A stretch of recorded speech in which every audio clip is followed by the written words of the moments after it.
pessoal, tudo bem? Para quem não sabe, para quem não se lembra, eu sou o Jefferson, advogado criminalista aqui na cidade de Curitiba, com atuação em âmbito nacional. E hoje eu vim até aqui para falar com vocês sobre um assunto extremamente importante: prisão preventiva. Eu atuo em âmbito nacional e já peguei alguns processos que eram de outros profissionais, ou até mesmo em alguns processos que eu me candidatei como dativo, tá? Porque eu coloco nas palestras que eu faço que dativo é um ótimo início de carreira criminal, porque você precisa mostrar o seu trabalho para ter cliente, então a advocacia dativa é um ótimo lugar. E mesmo assim, até hoje, eu ainda atuo em casos dativos, porque eu pego esses casos e faço junto com a minha equipe do escritório, estagiário, experiência, tudo para eles também. E algum desses processos eu já peguei que os pedidos de revogação da prisão preventiva, eles foram feitos um tanto quanto com déficit de estratégia, vamos dizer assim.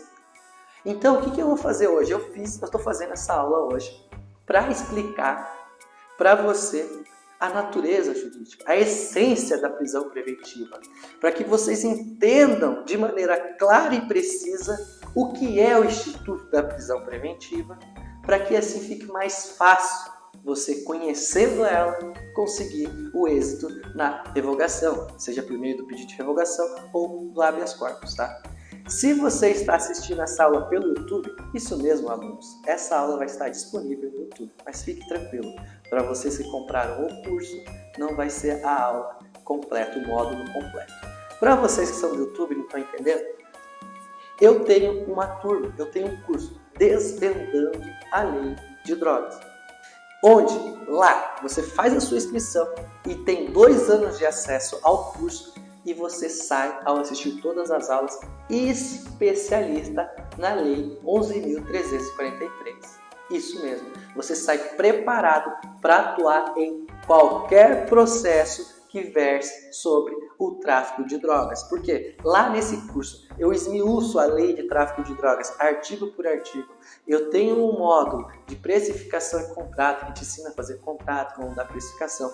Eu tenho um módulo de nulidade. O que é isso? Eu separo o direito material e o direito processual e apresento inúmeras teses de nulidade processual a fim de se realizar a defesa de maneira mais técnica e precisa no tráfico de drogas. Tá? E tenho também este módulo que eu comecei a gravar agora, que é o módulo da prisão preventiva e as teses para a sua revogação.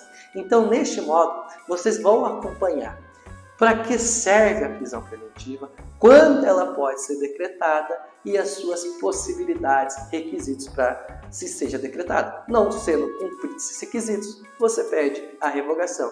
E ainda, por ser parte do meu curso voltado ao tráfico, da lei de tráfico de drogas, desvendando a lei de tráfico de drogas, eu trarei neste módulo teses exclusivas para a revogação de prisão quando falamos de tráfico de drogas. Pois bem, vamos parar de enrolação. Pessoal do turma, eu fiz essa introdução um pouco mais alongada, porque é para apresentar para o vídeo do YouTube, mas vamos lá para o que interessa, vamos lá para o conteúdo. Vem comigo. Pois bem, vamos começar falando nessa aula sobre a presunção de inocência e a prisão preventiva. É isso mesmo. Eu vou escrever aqui para vocês não esquecerem que o que paira, o que prevalece, a regra no nosso processo penal é a presunção de inocência. É isso que está escrito aqui, presunção de inocência, tá? Você vai encontrar a presunção de inocência estampada no artigo 5º, tá? Inciso 55. Artigo 5º, inciso 57, tá? Eu falei 55, é inciso 57, LV2. Presunção de inocência. Eu já vou deixar aqui para eu ficar sentado falando com vocês o artigo também, tá? 283 do Código de Processo Penal. O que diz esses artigos, Jefferson? Preste bem atenção. Vocês lembram do caso do Lula? Ah, com certeza foi midiático. O que aconteceu? Era jurisprudência pacífica que em momento algum, como regra, você ia ser preso, se não, diante de uma condenação transitada em julgado, ou seja, uma condenação que no caso de mais recurso, ou uma prisão preventiva. Mas essa prisão preventiva, ela nunca seria algo automático da sua condenação em segunda instância. Vou fazer um resumo para você. Eu não sei se você é estudante, advogado, mas só para ficar mais claro. Você é condenado pelo juiz, você recorre, vai para o Tribunal de Justiça, você é condenado pelos desembargadores, aí você pode recorrer para os ministros do STJ ou STF. Mas, pelas instâncias das cortes superiores, seja STJ, STF, lá não se discute mais os fatos, só se discute a aplicação correta da norma. Se aquela aplicação correta foi dada de acordo com aqueles fatos. Ou seja, você não discute mais provas, não discute a maneira que os fatos ocorreram. Simplesmente se discute nessas instâncias se a aplicação da lei foi correta para aquele fato. É até por isso que a taxa de aceitação de recurso especial extraordinário nos tribunais são baixíssimas, tá? Tem que se especializar nisso também, então aqui vai uma dica para você que quer ser um advogado renomado, se especialize nos recursos superiores, recurso especial, recurso extraordinário, tá? Porque tem suas especificidades, como essa que eu estou dizendo, não se discute mais fato. Então foi entendido, quando Lula foi preso, que por não se discutir mais fatos nas cortes superiores, poderia já começar a pagar a pena, ou seja, uma execução provisória da pena. E assim foi tido até a discussão da Declaração de Constitucionalidade, ADC 43, 44 e 54, aonde foi discutida a constitucionalidade do artigo 283 do Código de Processo Penal, que ele diz o seguinte: ninguém poderá ser preso senão em flagrante delito, ou por ordem escrita e fundamentada da autoridade judiciária competente, em decorrência de prisão cautelar ou em virtude de condenação criminal transitada e julgada. Tá? E por que eu estou trazendo essa discussão? Para mostrar que a discussão de prisão ela já foi sedimentada como exceção, que não se pode existir manobras para que se prenda alguém como uma execução provisória da pena. Neste fato aqui, claro, a prisão do Lula, que nós vamos usar, eles tinham mudado o entendimento que poderiam, porque não iam mais se discutir fatos. Mas olha a lógica, porque muitas coisas, principalmente no tráfico de drogas, a defesa é processual, é nulidade processual. Muitas vezes nem é fato também. E mesmo assim, você faz um recurso especial, faz um recurso extraordinário e ele é provido. Você consegue anular o processo, ou seja, é como se aquele processo não existiu. Ou você consegue anular a sentença, como se a sentença nunca existiu. E aí, se o seu cliente está preso de um ato que nunca existiu, para que a prisão? É algo nulo, é algo totalmente um constrangimento ilegal propriamente dito. E por razão desse raciocínio, de se poder ainda haver no recursos a serem julgados, ter uma decisão que pode cancelar tudo, então prender alguém antes desse trânsito julgado é sim inconstitucional e viola a cláusula pétrea da liberdade. E como o artigo 283 já diz, não se pode prender. Então nessas ADC 43, 44 e 54 ficou decidido que não se existirá execução provisória. Ou seja, enquanto não houver o trânsito em julgado, a regra é não prender. Por isso que eu escrevi presunção de inocência. Porque o que existe muito você tem que colocar na cabeça para você entender como que funciona aqui a prisão preventiva, para que ela serve, é colocar na cabeça o seguinte: seu cliente foi acusado por um fato, ele vai ser condenado. A função do advogado é verificar se o jogo foi cumprido, se a regra do jogo foi cumprida, se todos os pormenores da lei foi cumprido para haver uma condenação. O papel do advogado é: vocês vão condenar esse cliente? Tudo bem, mas nós vamos respeitar o contraditório e a ampla defesa. E vocês vão seguir todo o regramento para condenar alguém. Se houver nulidade, não haverá condenação. Então veja que tem toda uma função social processual do advogado em fiscalizar se há ilegalidades. E então, se não pode, de maneira alguma, prender, como é que existe prisão preventiva, Jefferson? Para que serve a prisão preventiva se existe o princípio da presunção de inocência? Não se pode prender antes. O que seria essa prisão preventiva? Exatamente. Vamos colocar lá. A prisão preventiva ela é um processo incidental. Começa a prestar atenção e anotar, vocês não estão anotando daqui para frente, que agora aqui vai ser tudo técnico, tá? Então tá lá, a prisão preventiva, ela é um processo incidental. Veja bem, presunção de inocência, 283 não prende até ter trânsito em julgado. Então a regra é responder o processo em liberdade. Essa é a regra constitucional. Mas aí vem o Ministério Público e diz, olha, neste caso, neste processo, não se pode responder em liberdade. Deixa eu desenhar para vocês, tá? Tem um fato criminoso. Fato criminoso. Vai ter que vir uma denúncia, tá? Vai ter resposta à acusação. E aí vai ter a audiência de instrução. Depois estou fazendo um resumo como é que é, tá? E aí depois tem uma sentença. Aí tem recurso, tá? Aí tem mais recurso que cabe, tá? E fora. Isso aqui é a regra dos recursos aí que vão ser cabíveis em um processo, tá? E a regra é responder em liberdade. Aí vem o Ministério Público, tá? E alega que para esse caso, em que pese a Constituição diga, o Código Penal diga que você não pode responder o processo preso, porque a presunção é de inocência, o Ministério Público vem e traz elementos para iniciar um processo incidental de prisão preventiva. É um processo que corre apartado do principal. Ele é só conexo.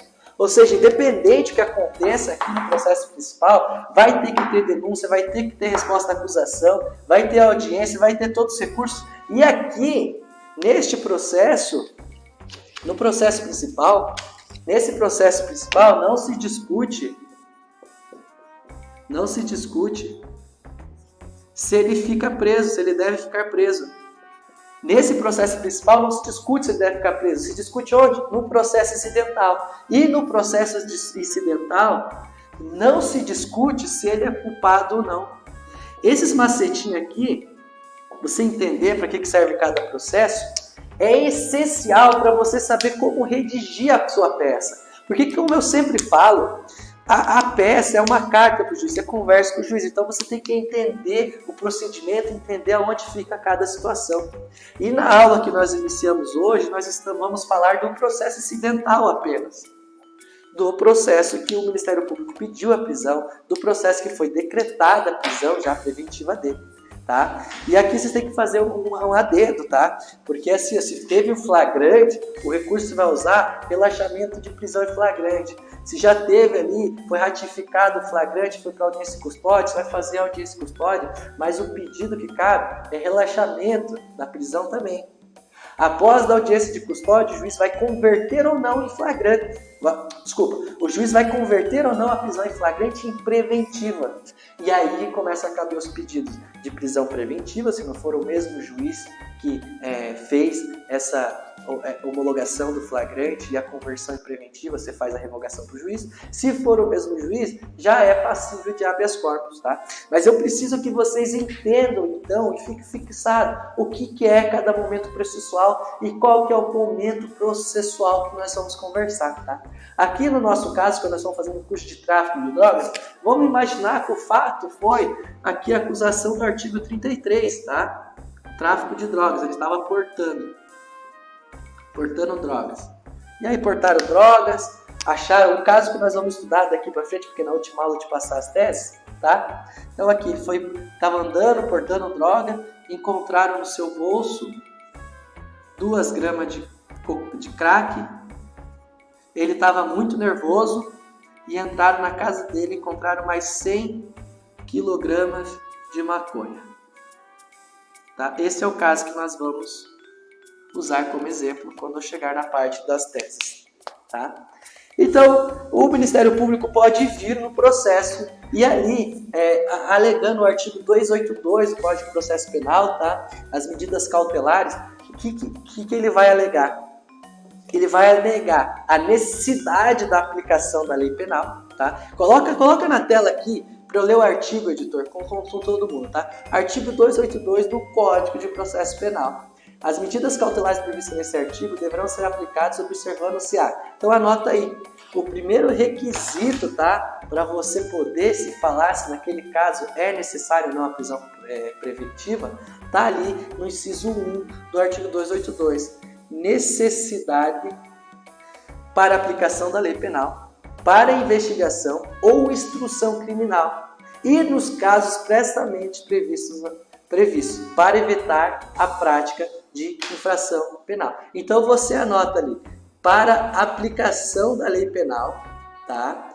Para investigação ou instrução processual, ou seja, vale tanto no inquérito como na fase processual. Mas quando estamos falando de inquérito, a prisão corretamente utilizada ali é prisão temporária, que é uma prisão que se faz necessário para que se possa investigar, tá? E também para evitar a prática de infração penal. E no inciso 2, adequação da medida à gravidade do crime, circunstâncias do fato e condições pessoais do indiciado. Então, para se decretar uma prisão preventiva, tá, o que o juiz vai ver? Ele vai ver se precisa, se está na fase de investigação ou instrução. Investigação ele vai para a temporária, o Ministério Público vai pedir. Se tiver na instrução, vai ser ali a preventiva, tá? Em casos expressos em lei, nós vamos ver esses casos, quais são expressos em lei. Mas qual que é a sua principal função? É evitar a prática de novas infrações. Por que eu falo isso? Porque depois lá na frente vocês vão ver que o principal argumento para nós estar revogando a prisão preventiva é dizer que ela não é necessária. E o próprio artigo já diz, para evitar as infrações penais, a prática. Então depois vocês vão ver que você bola a argumentação, apresenta os quesitos e dá uma solução. Olha, aqui não vai ter infrações penais se for cumpridas essas medidas alternativas. Nós vamos chegar nessa parte da aula. E principalmente, ela tem que ser adequada ao crime, tem que se avaliar as circunstâncias que aquele crime foi praticado e as condições pessoais do acusado e indiciado. Porque às vezes o cara é primário, sim, se primário conta muito. E pelas circunstâncias do crime, circunstâncias do acusado, você vê que ele não é o criminoso. Então não precisa-se de prisão. Anota aí para vocês não esquecerem, muita gente esquece. A prisão, tá? A prisão, ela é a última ratio. Vocês vão lembrar lá do processo penal, código penal, da aula de penal. Quando vocês entram na aula de penal, você vai estudar o princípio da legalidade, individualização da pena, tudo. Vocês lembram que o direito penal, ele é a última ratio. É um R, tá? É a última ratio. Ele sempre diz assim para você no direito penal, quando as outras áreas do direito não forem suficientes para resolver o problema, aí entra o direito penal.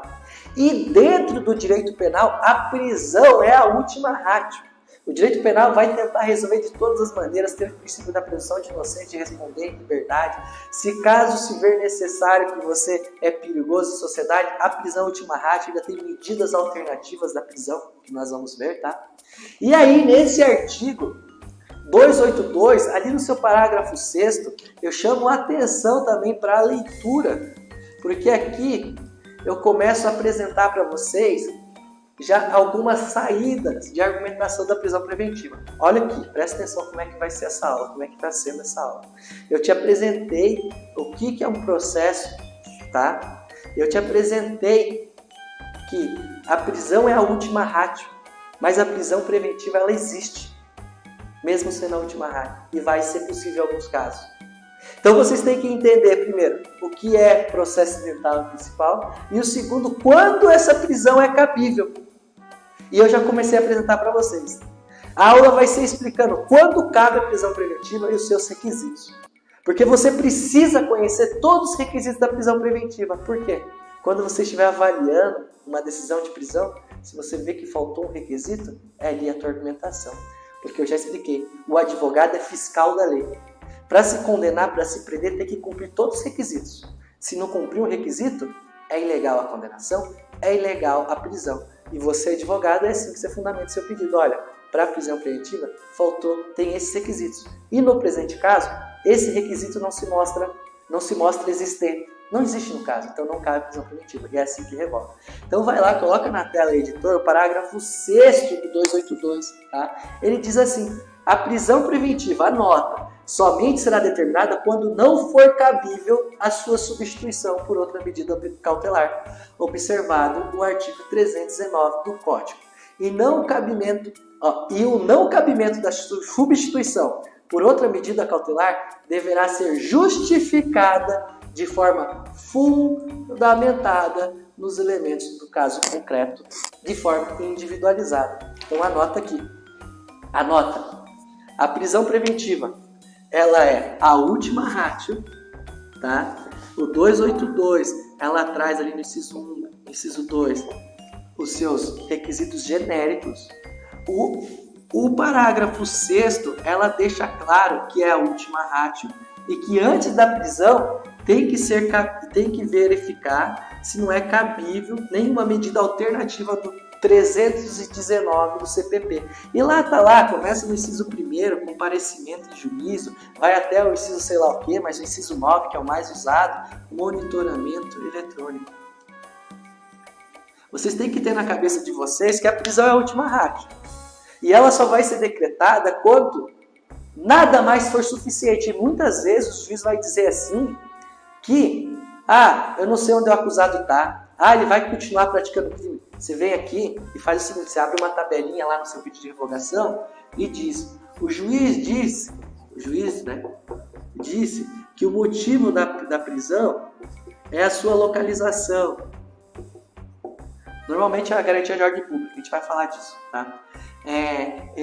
Para evitar novos crimes, evitar que ele frequente tal lugar. Você vai falar, essa é a justificativa da prisão. Mas lá no 319, inciso 9, existe o monitoramento eletrônico.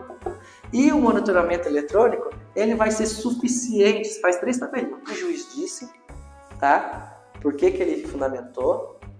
O que você entende ser suficiente para a prisão, ou seja, você fala, mas veja bem, a defesa entende que o inciso 9 do artigo 319 é suficiente porque nós vamos saber 24 horas o paradeiro do réu. Ou seja, simplesmente com a tornozeleira eletrônica eu vou saber onde o réu está. Eu vou saber se ele está frequentando um lugar de tráfico. Eu vou saber se ele está se ausentando de casa. Eu vou saber toda a localização dele, então teoricamente, nós vamos saber se ele está praticando outros crimes. E é isso o que eu quero explicar para vocês, é esse o raciocínio que vocês têm que fazer a partir de hoje nos pedidos de revogações de vocês. Vocês fazem essa tabelinha e explicam em que pese a fundamentação do juiz, seja que ele fica frequentando um lugar de tráfico, com a tornozeleira eletrônica nós vamos ter certeza se ele frequenta ou não. Se ele frequentar, aí ele vai preso. Porque o que eu quero explicar para vocês aqui é o seguinte, muitas vezes vem um pedido ali de prisão deferido, mas sequer foi avaliado os 319. Por que eu falei para você fazer essa tabelinha? Porque aqui no parágrafo 6º do artigo 282 ele diz, vamos lá, vamos ler junto para vocês verem. Justificando de forma fundamentada nos elementos presentes no caso concreto, de forma individualizada. Ou seja, quando não couber, ele vai ter que explicar. Neste caso, você vai pegar essa fundamentação, você vai demonstrar na sua fundamentação um argumento contra a fundamentação que o juiz utilizou para prender. Se você dá para o juiz essa fundamentação, ele vai ter que explicar de maneira fundamentada, porque nesse caso a tornozeleira não seria suficiente. E se o juiz ignorar, aí você lembra, artigo 93, inciso 9 da Constituição Federal. Toda decisão deve ser fundamentada. Na falta de fundamentação, ela é nula. E uma decisão nula gera constrangimento legal. Seu cliente tem que ser solto.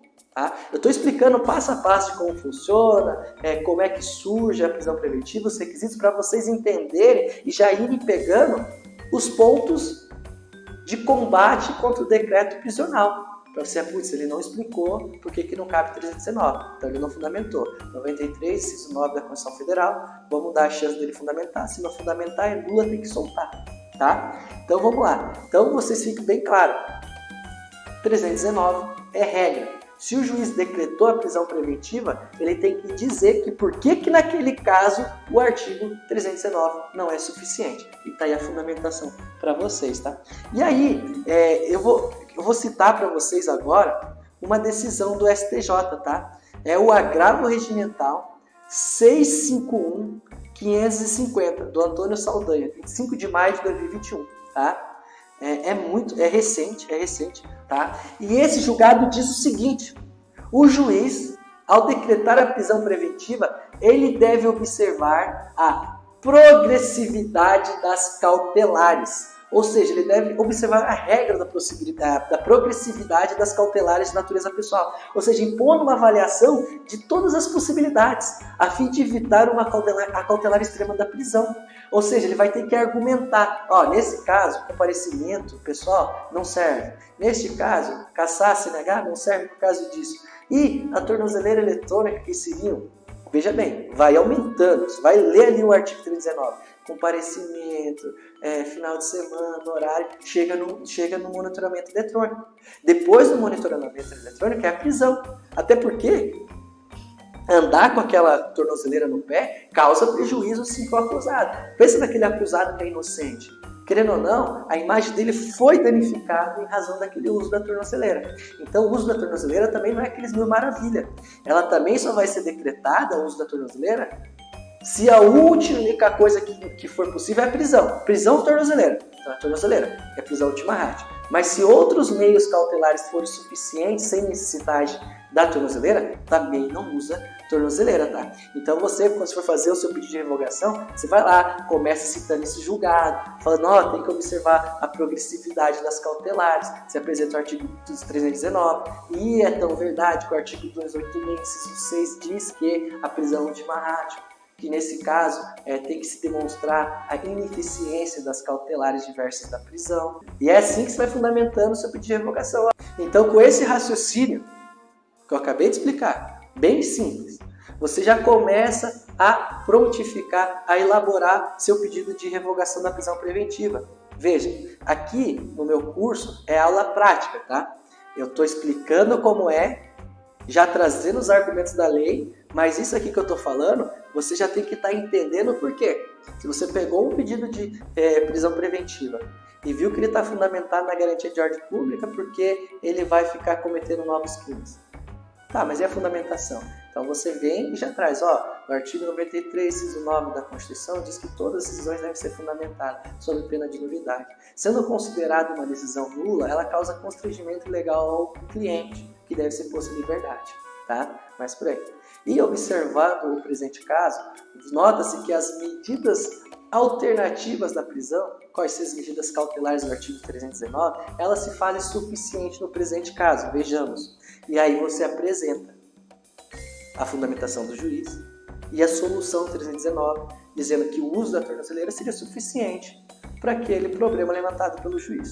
Daí você coloca. E a aplicação da medida cautelar, ela é regra, levando em consideração a presunção de inocência, artigo 5º, inciso 57, e o artigo 283 do Código de Processo Penal, que não existirá execução provisória de pena. E no inciso 6º do artigo 282 está claro que se deve aplicar medidas alternativas. E no presente caso, como explicado, se faz cabíveis as medidas alternativas, pedindo-se assim a revogação da prisão, com ou sem aplicação das medidas alternativas. Veja, nessa aula, a primeira aula agora, eu falei muito pouco. Sobre a prisão preventiva, de questão de todo o arcabouço de conhecimento que tem de toda a técnica da prisão preventiva. Esse pouco que eu falei, ele é suficiente, tirando da minha cabeça, para você rebater no mínimo 40% das prisões, dos decretos de prisão preventiva. Porque muito deles vem fundamentado, mas sequer avalia a possibilidade de medida alternativa.